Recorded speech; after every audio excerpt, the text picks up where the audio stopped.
Coming up next on this edition of In the City, Murfreesboro Skate Park and Pump Track opens at Old Fort Park. Also, Reeves Rogers Elementary celebrates the groundbreaking for a new addition to the school. Plus, Old Fort Golf Club has been closed since January of this year. We find out when it's reopening. And Murfreesboro City Schools host a signing day event to welcome new teachers. We'll tell you all about those stories and more coming up right now on this edition of In the City.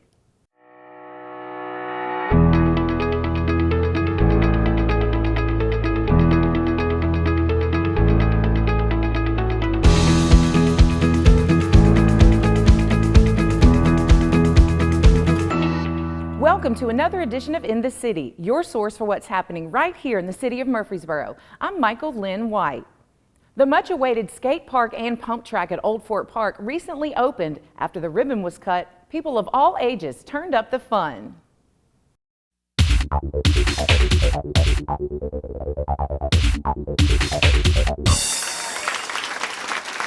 I really want to thank our local skating and biking community. You really have done a lot in this project, and we can't say enough about the input that you've had and the work you've put into it and the patience you've shown as we get ready to open this up. So thank you. This park's for you, and we're really excited for you. We've got 12,000 square feet of skate park and pump track combined, about 8,600 on the skate park and about 3,600 there on the pump track. I've heard people say, what's a pump track? It's a perpetual motion machine. It's going to be a lot of fun. It's going to be all ages. It's medium size, so it should work for beginners and experts alike. We got a plaza-style skate park with elements that kind of mimic the kind of features we have around town. This process started, golly, almost 10 years ago, and so it's our responsibility not just to provide things for people who are playing organized sports. It's our responsibility to provide avenues for all kinds of activity. All right, on the count of 3. 1, 2, 3. I grew up in Smyrna and, skateboarding Smyrna and Murfreesboro when I was younger, and we never had anything like this. So it's exciting that my son can enjoy something like this now. In Murfreesboro, there used to be the skate park at the YMCA, and then they took that away, and for years we didn't have a skate park here, so I'd have to drive to Nashville. So now that this is here, it means so much. I'm so excited. It offers in Murfreesboro for all age groups and everybody coming together on all kinds of wheels with their bikes and skateboards and rollerblades. I'm proud of Murfreesboro. As a kid, I grew up in Baja California, so we had all kinds of skate parks, and he gets to enjoy it a lot more now. So, and you look around, you see all these individuals of all ages, men, women, boys, girls, people doing tricks, people that can barely skate. And this is an amazing turnout in the middle of the day. I'm going to be hitting the pump track and trying to learn a few new tricks. What's your favorite part? This part. This part? Yeah.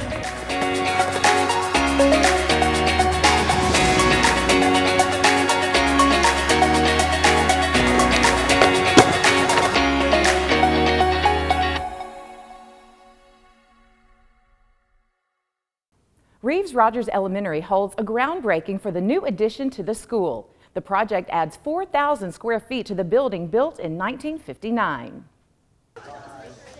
Reeves Rogers Elementary is getting a facelift with a new annex added to the front of the school. This new administrative addition is going to be excellent for our school. Not only will it add new office space, but it'll actually add room for parents to come in, a conference room where they can meet with their teachers and they can have meeting with school staff, a new nurses clinic, and several small group rooms that are really critical to meet the individualized needs of our students. New rooms and spaces far and wide, a place where everyone feels the best and pride. Reeves Rogers was built in 1959, and of course, lots has changed in all these years, and Murfreesboro City Schools and the school board are excited for this opportunity to make an already great school even better. Really what this addition is doing is it's going to help provide spaces for things that maybe we weren't doing in education back in 1959 when this building was built. Also, it's going to greatly enhance the security of the building, which is already strong. It's going to make it even stronger and protect our students and give our teachers some breathing room to be able to do their best work. Our humble school on Greenland Drive is where we not only learn but thrive. One of the goals of the district's 5-year strategic plan is to ensure that every child in every school has equitable access to infrastructure that meets their need. This started with the school board creating a strong plan to make sure every school building is where it needs to be. So from a school board perspective, we are extra excited about this project because we are always looking to figure out how we can best use our assets for the city of Murfreesboro. And so instead of always having to build new things, we can look at what we do have and make it even better for our community and our students. The school board and city council approved the renovation and allocated resources to make it happen. Along with help from local community partners, it's finally time to break ground. And I am so excited for the teachers and for the students of this community. Reeves Rogers has such a rich history in Murfreesboro, and to see it get the facelift that it so much needs and deserves, and just for the community as a whole, we're just very excited for it. This project adds 4,000 square feet to the school and costs $2.8 million. Check out cityschools.net for everything happening in Murfreesboro City Schools. The Old Fort Golf Club has been closed since January of this year for course renovations. We got an update on the renovations and when it will reopen.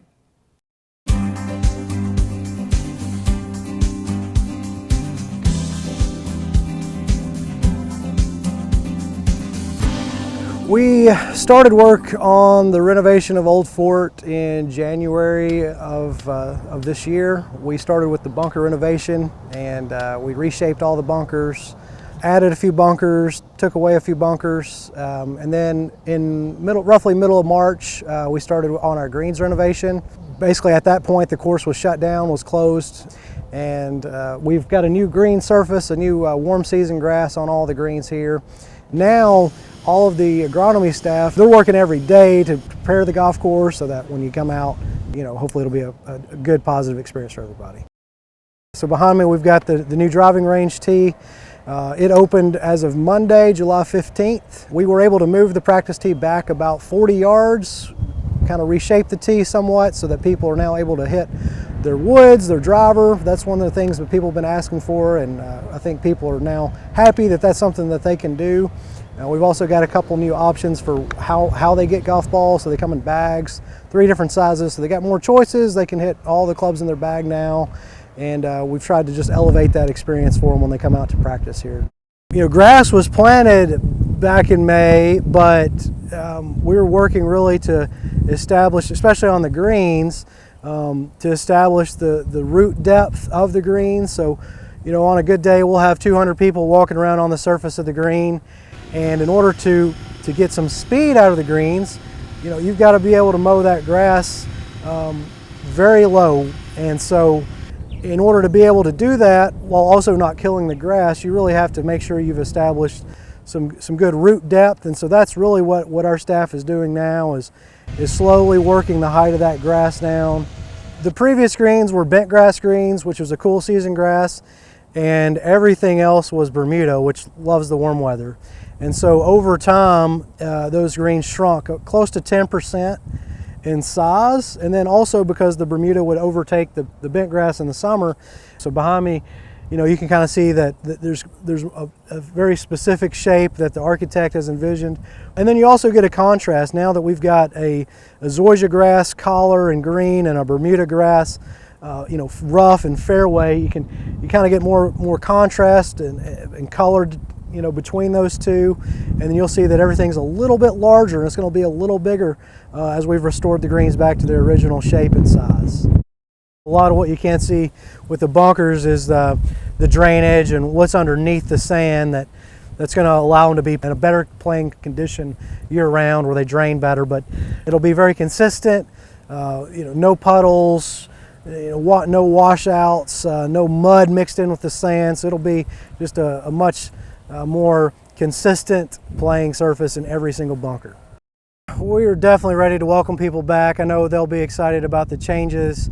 We're already getting some positive feedback from people that have been out to the driving range and just seen the course in passing. So we are planning for a grand opening date of Friday, August 30th. As always, we only take tee times 5 days in advance. You can call the golf shop to do that. You can also go online and book those at oldfortgolfclub.com. Either way though, it's 5 days in advance.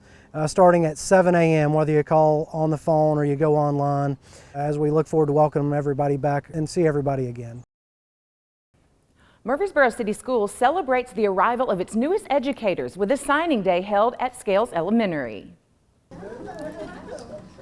Murfreesboro City Schools celebrates the arrival of its newest educators with the signing day event held at Scales Elementary. So today is our annual signing day that we do every year in Murfreesboro City Schools, which is the beginning of really their teacher orientation week for all of our new hires. We invite all of our new hires out to come, have their photo made with their principal, give them some important information, and really get their job started here in Murfreesboro City Schools. The ceremony, designed to mirror the excitement of athletic signing days, aimed to honor and welcome the district's new teachers as they start on their careers in education. For many of our employees, this is their very first job out of college, and so it's special not only for the employee, but it is special for the family to be able to join them and launch their career. New teachers, along with friends and family, received their contracts, laptops, and took badge pictures to get ready for the first day of school. We want to make it a special day. We invite family out as well because we know that working at MCS and working in education as a whole is often a family affair. New teacher Lucy Bridges, who will be joining Irma Siegel Elementary as a third grade teacher,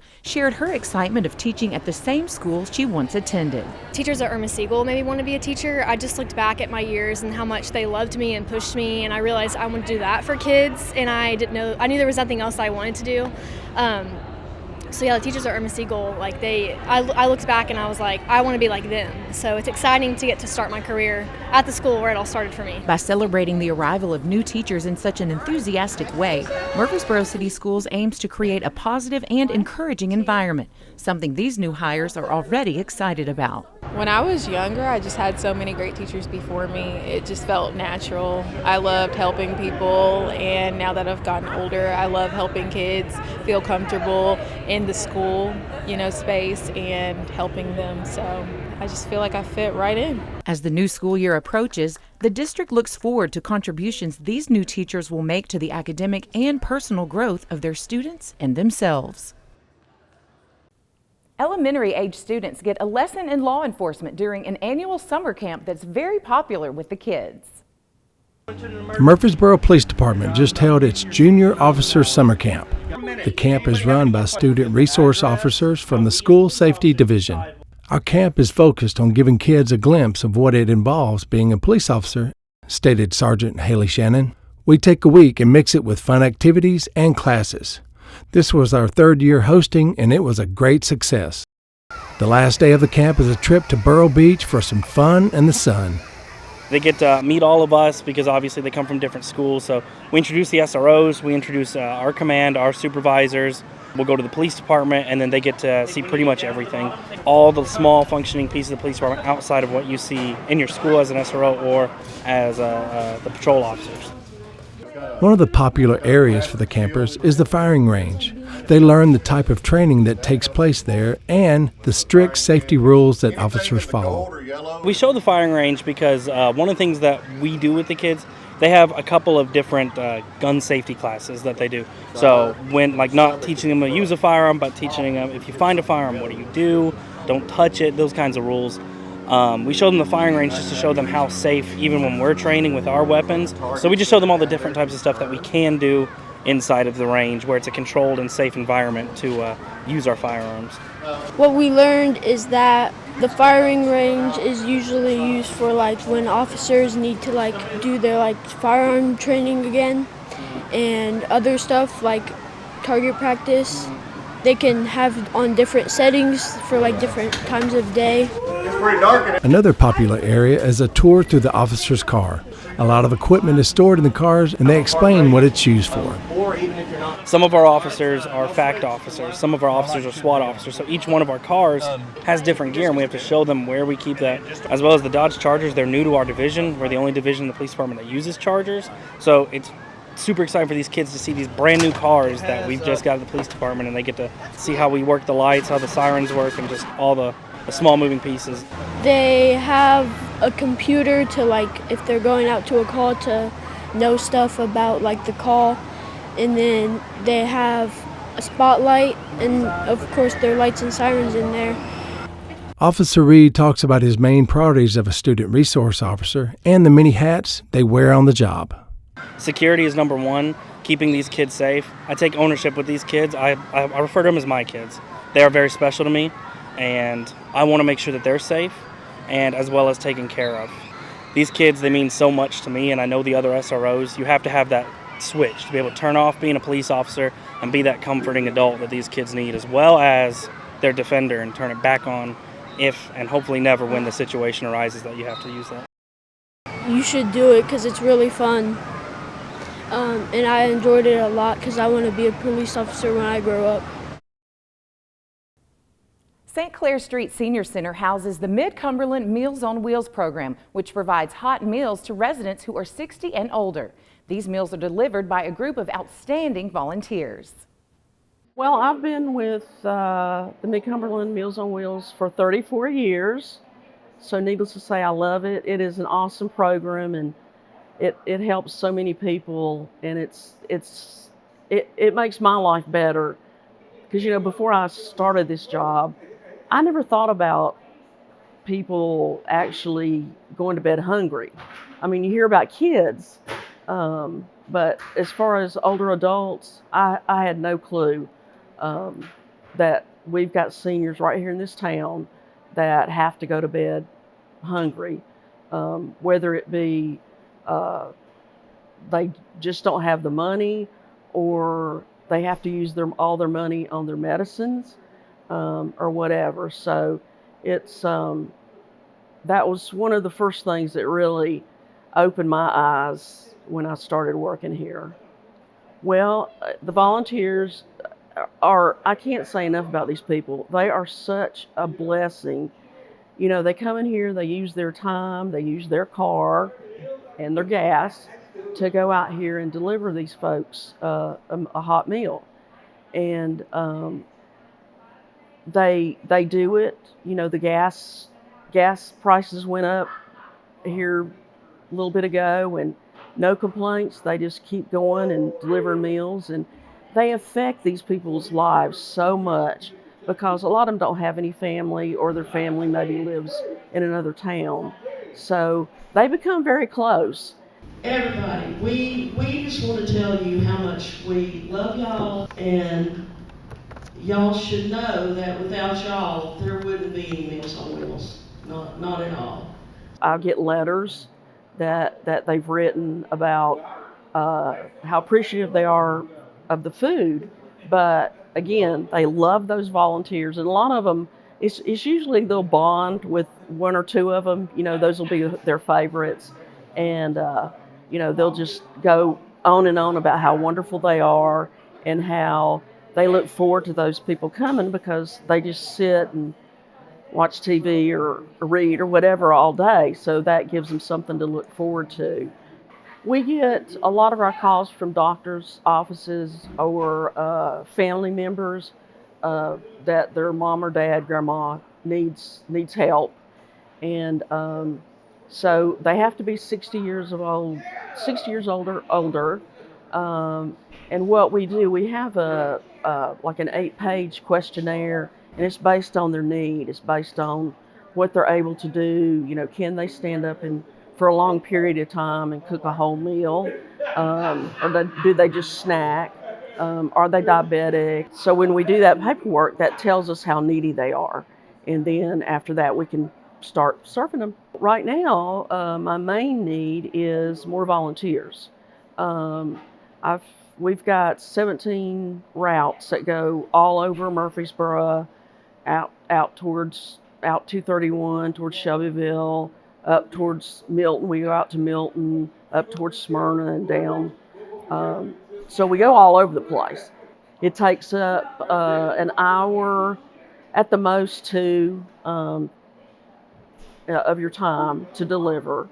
And you come here to the senior center, and we've got 2 coolers for you with the hot food and the cold food. And off you go with your little list, and you've got their name, address, phone number, all that. And it may have things like go to their back door or knock really hard because they can't hear. Different little things like that for them. If we didn't have the volunteers we had, have, we could not serve the number of people that we do. So if anybody has a free hour and a half, 2, please call me and I will put you to work, and I guarantee you're going to love it and you're going to make some wonderful friends who will love you very much and love to see you every week. Tennis court renovations have started at Old Fort Park. When the project is finished, it will include 6 tennis courts and 6 pickleball courts. Work has started on the tennis courts near Kids Castle at Old Fort Park. The courts were built in the 1970s and renovated in the 1990s. A Facebook Live video with our very own Michael Linn White explained another exciting part to this renovation. The complete renovation of these 8 courts, where we'll convert them to 6 tennis courts and 6 pickleball courts with a hitting wall in the middle. The hitting wall is a huge need within the community, so if you don't have a partner or a person to play tennis or pickleball with, you can hit against the wall. And the hitting wall is designed to be within regulation of what sport you're playing, so the tennis side will have tennis net lines and targets for you to hit to. But it allows you to practice without having to play a match, and it gives you a lot of consistent practice. The playing surface will be standard with a textured finish. The courts will have a dual color design, and the kitchen portion of the pickleball courts will be painted in a complementary color for easy identification. A Musco outdoor lighting system will be installed with push-button timers like the other outdoor courts have near Adams Tennis Complex. Roots from nearby trees have damaged the courts over the years, so trees have been removed, but new ones will be replanted further away from the new courts. Also, a concrete band will be poured around the tennis and pickleball courts. It just gives a good clean look. It helps it drain better. They'll insert the fence posts into that concrete band so that we have a much more secure fence. And we have a new windscreen system that it no longer uses zip ties. It ties directly to the fence. So we're excited about some of the technology. We should get another 30 years out of them. And it also puts 6 premium tennis courts back into inventory where these were subpar, usually used for alternates. I think 6 premium courts is certainly going to be a benefit to our community. The completion date for these courts, because I'm sure everyone will want to know that. Well, late fall is the actual contract. Obviously, we hope to finish them much sooner. A lot of it's contingent on weather, but the good news is the contractors, it's in their hands. It's up to them to get them completed. The newest Murfreesboro Traffic Minute discusses blocking a lane of traffic. It's dangerous and illegal. Loading and unloading vehicles in the center turn lane is dangerous, causes many problems, and is against the law. The Murfreesboro City Ordinance 32-1302 states, "No person shall stop, park, or leave standing any vehicle upon any street or highway, whether attended or unattended."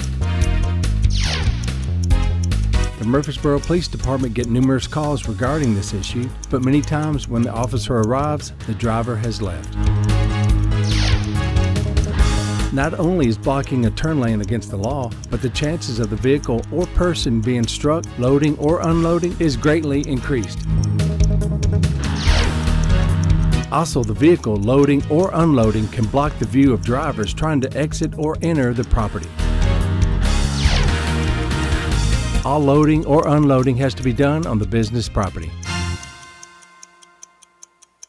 On Monday, July 15th, the Tennessee Highway Safety Office joined Tennessee Highway Patrol, Rutherford County Sheriff's Office, Murfreesboro Police Department, and Smyrna Police Department to kick off Operation Southern Slowdown, a multi-state mobilization to crack down on speeding.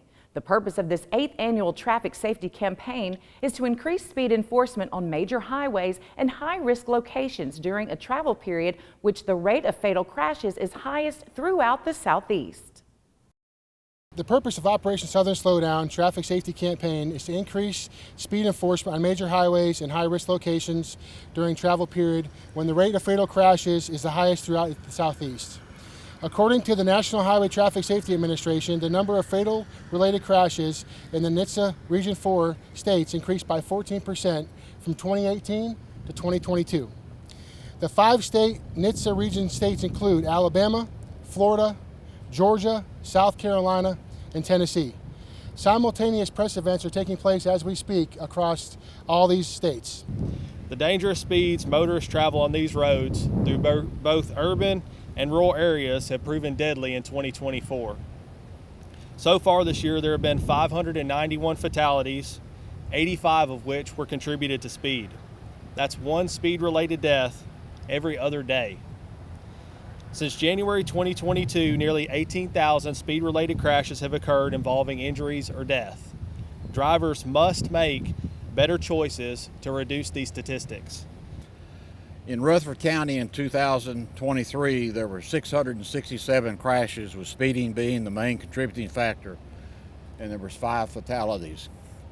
In 2024 to date, there have been 282 speed-related crashes and 1 fatality. In the last 4 years, Rutherford County has ranked first in the speeding as a contributing factor to the state's crash rankings.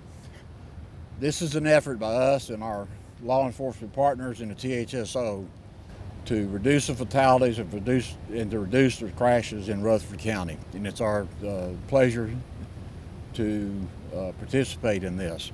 We have an excellent working relationship with all of the law enforcement partners in Rutherford County, and we team up often to try to impact driver behaviors and contributing factors to crashes to hopefully keep more people on our roadways safe. You've already heard how much speed can contribute to a crash, whether it's a property damage, injury-related crash, or a fatality. We've seen, not only in Tennessee, but nationwide, it's almost a 30% chance that speeding will be involved in a lot of those types of crashes. I also would like to point out that sometimes the speeding can lead to careless driving or reckless driving, which then leads to sometimes road rage incidents and things of that nature. So just nothing good comes of speeding. And we would just ask all of the community to please slow down, stay focused on the roadway, and please don't forget to buckle up. We are excited that we have partnered with PAWS of Rutherford County to bring you the Pet of the Month. Say hello to Bo. This 2-year-old American Foxhound mix is social, friendly, and full of energy. He enjoys pets and attention, but loves getting outdoors and exploring even more. Bo is neutered, vaccinated, and heartworm negative. For more information about Bo or any other dog and cats available for adoption, contact PAWS at 615-898-7740 or email them at paws@rutherfordcountytn.gov. The City of Murfreesboro Community Development Department has awarded the Murfreesboro Housing Authority, or MHA, with $1.1 million in federal grant funding for the Mercury Court Redevelopment Phase 1 plan. The purpose of the home grant is to fund a wide range of activities, including building, buying, and/or rehabilitation of affordable housing for rent or home ownership for low-income families, said Community Development Department Director Robert Holtz. MHA will utilize the federal grants to help fund the estimated $15 million Mercury Court Redevelopment Phase 1 plan to provide affordable housing to low-income families. Mercury Court will include a total of 34 units consisting of 14 2-bedroom and 20 3-bedroom units. Completion of the redevelopment located at Minor Street is anticipated for December 2025.